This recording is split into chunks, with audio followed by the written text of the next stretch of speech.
Welcome back to Physics with Miyoshi, and today I want to talk a little bit about how to do some graphical analysis of kinematics. Let's start out over here. I have graphs that show the position, the velocity, and the acceleration, and I have different scenarios over here, but these could also be Y's if you wanted. But in this graph over here, and I want to show you the relations between the three different graphs and how we can see that. So if I have this guy right here, you can see that my x does not change position with time. So if my x is not changing position with time, that means it's not moving, which means it has no velocity. So this is a line down here at 0 for my velocity. Also, if the velocity is not changing, then I would have no acceleration change either. So, because we remember that the velocity is delta x over delta t, since this is not changing, then this guy is 0. You can also see, hopefully, well, you will see later on too, that this guy is a measure of this slope, and this guy is a measure of this slope. So, and we'll see that here. Oh, look, right here. If I have the x changing position at a constant rate, this is a straight line, then I know that the slope here, if you will, my delta x over delta t, that is my slope. Then I can see that that slope is constant, and you can see here that that's my v, my constant velocity is that constant slope there. If I have a constant velocity, then my acceleration is still 0 because there is no slope change. There is no delta v there. Okay? Then over here we see if I have a position that's changing in sort of a parabola there, then that is most likely going to be a changing velocity. And if I have a changing velocity that changes in a linear manner or a straight line, then I would have a constant acceleration. So you can see that a constant acceleration gives me a constant slope here. That's my delta v over delta t. And if you look at any time here, at any time on this guy, you actually can see that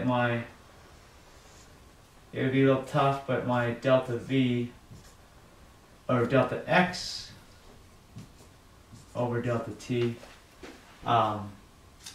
that slope is changing, and this guy shows me that my slope is changing too, but because that slope would change this way, and this shows me that same change in slope.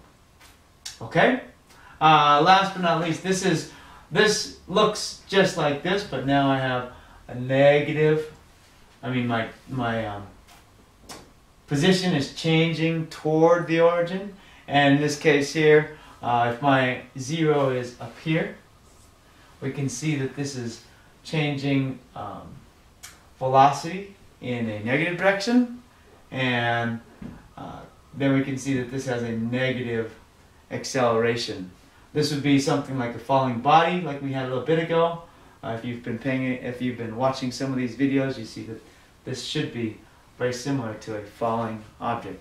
Now, if you're in a little bit of calculus, maybe you could see that as my delta t changes here, or my delta v changes there, my velocity is related to my distance as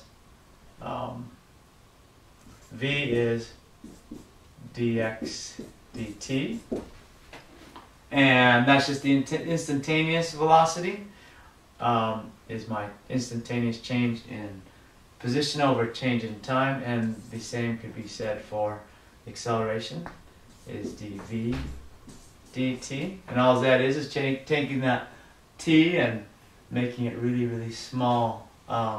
If I look at the areas here, we can see that the x is the integral of dv dt, oopsie, v dt, sorry, v dt plus some initial guy there, and the same would be true, v is integral a dt plus some initial velocity.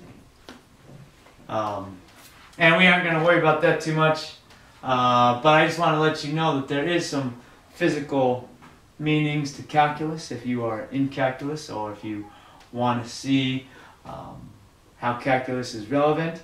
Also some of your math, like change in velocity, change in time. What happens is that time gets really, really small. Well, that's when we get to our calculus stuff there. So, we can graph things out, and there'll be some times when we have some simple graphs like these and analyze them.